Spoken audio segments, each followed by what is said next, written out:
اب آپ 10ویں تاریخ کا چوتھا کام طواف زیارت کے لیے مکہ آ جائیے۔ طواف زیارت حج کا دوسرا سب سے بڑا فرض ہے، اس کے لیے آپ مکہ آ جائیے۔ مکہ آپ پہنچ گئے، یہاں پہنچنا سلے ہوئے کپڑے ہیں آپ کے، تو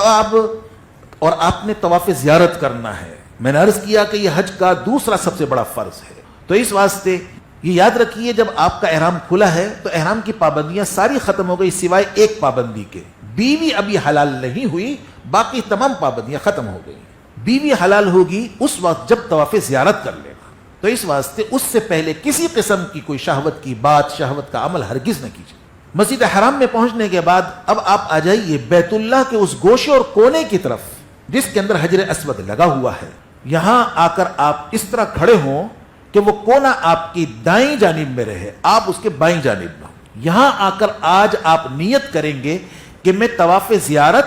یعنی طواف فرض کے ساتھ چکر لگاتا ہوں، اے اللہ اس کو آسان فرما، قبول فرما۔ تو نیت، یہاں نیت کا یہ موقع ہے، جگہ ہے، تو اس واسطے یہاں آ کر آپ نے نیت کرنی ہے۔ اور میں نے عرض کیا تھا کہ طواف کے لیے نیت کرنا ضروری ہے، اور اگر کوئی بغیر نیت کیے ہوئے بیت اللہ کے ارد گرد گھومتا ہے تو اس کا طواف نہیں ہوگا۔ تو اس واسطے یہاں پہنچ کر آپ نیت کریں گے آج میں طواف زیارت یعنی طواف فرض کے ساتھ چکر لگاتا ہوں، یہ نیت کر لیں۔ نیت کرنے کے بعد اب بالکل حجر اسود والے کونے کی سیدھ میں آ جائے کہ اس طرح کھڑے ہوں کہ حجر اسود کا کونا آپ اس کا سینہ اس کی سیدھ کے اندر ہو، اور سیدھ کا طریقہ میں نے عرض کیا تھا کہ اس طرح کھڑے ہو جائیں اس کونے اور بالکل اسی کے پیچھے ہری لائٹ لگی ہوئی ہے اس کے درمیان میں آ جائے تو وہ سیدھ ہو جائے۔ یہاں کھڑے ہو کر آپ نے دو کام کرنے ہیں، ایک استقبال اور استلام۔ اس طرح کانوں تک ہاتھ اٹھائیں گے، بسم اللہ اللہ اکبر لا الہ الا اللہ وللہ الحمد والصلاۃ والسلام علی رسول اللہ کہہ کر ہاتھوں کو چھوڑ دیں، یہ استقبال ہے۔ اس کے بعد استلام کر لیں۔ اگر آج آپ کو موقع ملتا ہے تو حجر اسود کے ہاتھ لگا کر استلام کریں، کیونکہ خوشبو کی کوئی پابندی تو آج ہے نہیں، تو اس واسطے حجر اسود کا استلام اس طرح کیا جاتا ہے کہ وہاں پہنچ کر اس کا ہاتھ لگایا جاتا اندر، اس کے ارد گرد جو حلقہ بنا ہوا وہ چاندی کا ہے، اس پر نہیں ہاتھ لگاتے، اندر پتھر ہے اس پر ہاتھ لگاتے ہیں، اور اسی کے اندر منہ دے کر اس پتھر کا بوسہ لیتے ہیں، یہ اس کا استلام کا طریقہ ہے۔ وہ اس کے ارد گرد چاندی ہے، اس سے بچیں گے، چاندی کو نہیں حجر اسود کو بوسہ دیں گے، تو اس کا بوسہ دیا جاتا ہے، لیکن اس پر رش ہوتا ہے۔ تو یہاں بھی میں عرض کروں گا کسی مسلمان کو دھکا مکہ دے کر ہرگز یہ عمل نہ کیا جائے، کیونکہ حجر اسود کا بوسہ لینا یہ ایک مستحب عمل ہے، اور مسلمان کو تکلیف پہنچانا یہ حرام ہے۔ اور خصوصاً خواتین سے عرض کروں گا، وہ تو اس بوسہ لینے کے لیے مردوں کے بیچ میں گھس جاتی ہیں۔ یاد رکھیے کہ مردوں کے جسم کے ساتھ لگنا اور مردوں کے بیچ میں اس طرح گھسنا یہ حرام ہے اور بدترین گناہ ہے، تو اس واسطے ہرگز ایسا عمل نہ کریں۔ البتہ کوئی موقع ایسا حجر اسود کے استلام اور بوسے کا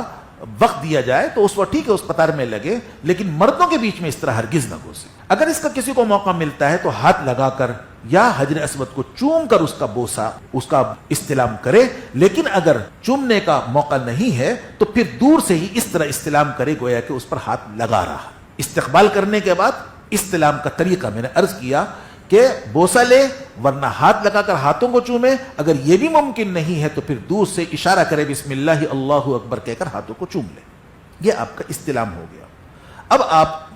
بیت اللہ کا چکر لگانا شروع کریں گے، اس طرح آپ کھڑے ہیں بلا تشبیہ تو یہیں سے گھومنا شروع کر دیں، یہ سیدھا پاؤں اس کو موڑا اور چلنا شروع ہو گیا۔ اور میں نے عرض کیا تھا کہ ہر طواف کے اندر 7 چکر ہوتے ہیں، اور ہر چکر حجر اسود والے کونے سے شروع ہوتا ہے، اسی پر ختم ہوتا ہے۔ آپ طواف زیارت کر رہے ہیں، اس کے بھی پہلے 3 چکروں کے اندر رمل کریں گے۔ رمل کا مطلب میں نے عرض کیا تھا کہ ایڑی اٹھا کر پنجوں کے بل ذرا سینہ نکال کر مونڈے ہلاتے ہوئے پہلوانوں کی طرح چلیں گے۔ رش وہاں بہت زیادہ ہوتا ہے تو یہ کیفیت اختیار ایسے کرے کہ کسی کو تکلیف نہ ہو، جتنا موقع ملتا رہے، چونکہ بالکل وہاں مل مل کر چل رہے ہو تو رش بہت ہوگا، تو اس واسطے یہ ہیئت بنا لے بس۔ تو پہلے 3 چکروں کے اندر رمل کریں، باقی 4 چکر اطمینان سے کریں گے، خواتین 7 چکر اطمینان سے کریں گے۔ جب آپ حجر اسود والے کونے کے پاس سے گزریں تو پھر چلتے ہوئے اس کی طرف یوں اشارہ کیا بسم اللہ اللہ اکبر کہہ کر ہاتھوں کو چوم لیا۔ حجر اسود والے کونے سے پہلے والا کونا رکن یمانی کہلاتا ہے، تو آج اگر آپ کو موقع ملتا ہے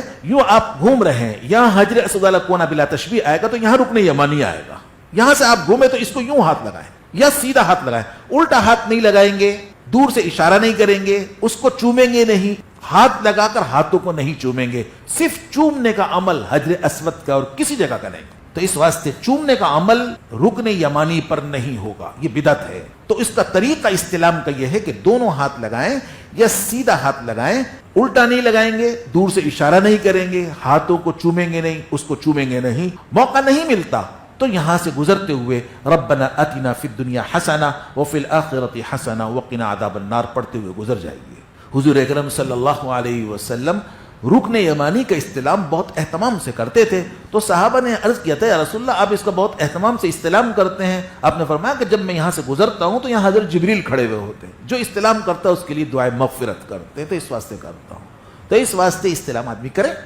اور آج آپ پر احرام کی کوئی پابندی تو ہے نہیں، تو اس واسطے لیکن اس کا خوب اچھی طرح یاد رکھیے کہ کسی مسلمان کو تکلیف دے کر نہیں، دھکا مکہ دے کر نہیں، موقع مل جاتا ہے لگائے ہاتھ، سیدھا ہاتھ لگائیں، دونوں ہاتھ لگائیں، بس چومنا نہیں ہے، ورنہ وہاں سے ربنا آتنا فی الدنیا پڑھتے ہوئے گزر جائیے۔ 7واں چکر جب آپ کا مکمل ہو جائے تو کھڑے ہو کر 8ویں مرتبہ اس کا استلام حجر اسود کا استلام کیجئے، تو یہ آپ کا عمل ہو گیا طواف زیارت کا۔ طواف زیارت کا فرض مکمل ہوا۔ اس کے بعد وہی 3 ضمنی کام آپ نے کرنے ہیں۔ ایک ملتزم پر دعا، تو اس کے لیے آپ ملتزم پر آ جائیے۔ میں نے عرض کیا تھا کہ ملتزم نام ہے بیت اللہ کے دروازے اور حجر اسود والے کونے کی درمیانی دیوار کا، اس کا نام ملتزم ہے۔ اور آج آپ پر احرام کی کوئی پابندی تو ہے نہیں، تو اس واسطے یہاں آ کر ملتزم پر آپ دعا کریں، اور دعا کا طریقہ اس کا یہ ہوتا ہے اس سے چمٹ جائے، سینہ لگائیں، اس چومنا شومنا نہیں ہے، وہاں بھی سینہ لگائیں، اپنے رخسار گالے لگائیں، ادھر کی لگائیں، تو وہاں ہاتھ پھیلائیں اور پھر اللہ سے گڑ گڑا کر مانگے۔ یہاں بھی رش بہت ہوتا ہے، تو اس واسطے یہاں بھی میں عرض کروں گا کسی مسلمان کو دھکا مکہ دے کر آسان سا طریقہ پیچھے کھڑے ہو جاؤ، تو بس کھڑا ہونا ہوتا ہے، وہاں ترتیب سے کھڑا ہو جائے، نمبر 100% ہوتا ہے، تو اس واسطے وہاں پیچھے کھڑے ہو جائیں، تو وہاں اس طرح آپ کو موقع ملے گا، تو اس طرح ہاتھ پھیلا کر سینہ چمٹا کر، ملتزم کے معنی ہی چمٹنے کی جگہ کے ہے، تو اس طرح وہاں دعا کیجئے، اور یہ انتہائی قبولیت کا مقام۔ اگر موقع نہیں ہے تو اس کے قریب میں کہیں موقع ہو تو کھڑے ہو کر وہاں دعا کہ اس کی سیدھ میں، یہاں قریب میں، دور فاصلے میں سیدھ میں آ جائے، دعا کر لیجیے۔ اس کے بعد دوسرا کام ہے مقام ابراہیم پر 2 رکعتیں پڑھیں۔ مقام ابراہیم وہ نقش پا حضرت ابراہیم علیہ السلام کا قریب میں ہی نصب لگا ہوا ہے، اس کے پاس اس طرح کھڑے ہو جائیں، آپ کے اور بیت اللہ کے درمیان مقام ابراہیم ہو۔ لوگ وہیں بیٹھ جاتے ہیں، وہیں بیٹھے ہیں، وہیں تسبیح پڑھ رہا ہے، وہیں تلاوت کر رہا ہے، وہ نماز پڑھے جائے، بس وہ بیٹھنے کی جگہ نہیں ہوتی، تو اس واسطے وہاں موقع مل جائے تو وہاں، ورنہ اس کے آس پاس کہیں جگہ مل جائے تو 2 رکعت آپ پڑھیں گے، تو یہ 2 گانا طواف کا جو آپ کو ہر طواف کے بعد پڑھنا ہے۔ آج آپ طواف زیارت کر رہے ہیں تو اس واسطے طواف زیارت کا 2 گانا آپ پڑھ لیجئے۔ پہلی رکعت کے اندر قل یا ایھا الکافرون، دوسری رکعت کے اندر قل اللہ شریف پڑھے، دوسری سورت بھی پڑھ سکتے ہیں۔ اس کے بعد آپ زمزم بیت اللہ کی طرف منہ کر کے کھڑے ہو جائیں اور پھر 3 سانس میں پئیں، خوب پئیں، دعا کریں، اول میں بھی، درمیان میں بھی، آخر میں۔ زمزم کو دیکھے بھی، دیکھتا ہے گناہ ختم ہوتا ہے، عجیب چیز ہے وہ زمزم کو دیکھنا، گناہوں کو، حدیث میں فرمایا، مجمع الزوائد کی روایت ہے کہ زمزم کو دیکھنا گناہوں کو ساقط کرتا ہے، گراتا ہے، تو اس کو دیکھیں کہ اللہ کو کتنا محبوب ہے یہ پانی۔ حضور اکرم صلی اللہ علیہ وسلم کا سینہ اطہر کا آپریشن ہوا تو تشلا تو وہاں سے آیا، پانی یہی تھا، جنتی تشلا، پانی زمزم کا، تو یہ پانی قیمتی پانی ہے، تو اس واسطے پوری عظمت کے ساتھ آپ چیز کو لے، پانی پئیں، خوب سیر ہو کر پئیں، دعا کریں۔ یہ 3 کام آپ کے مکمل ہوئے جو ہر طواف کے بعد آپ نے کرنے ہیں، تو یہ ضمنی کام۔ اس کے بعد اب آپ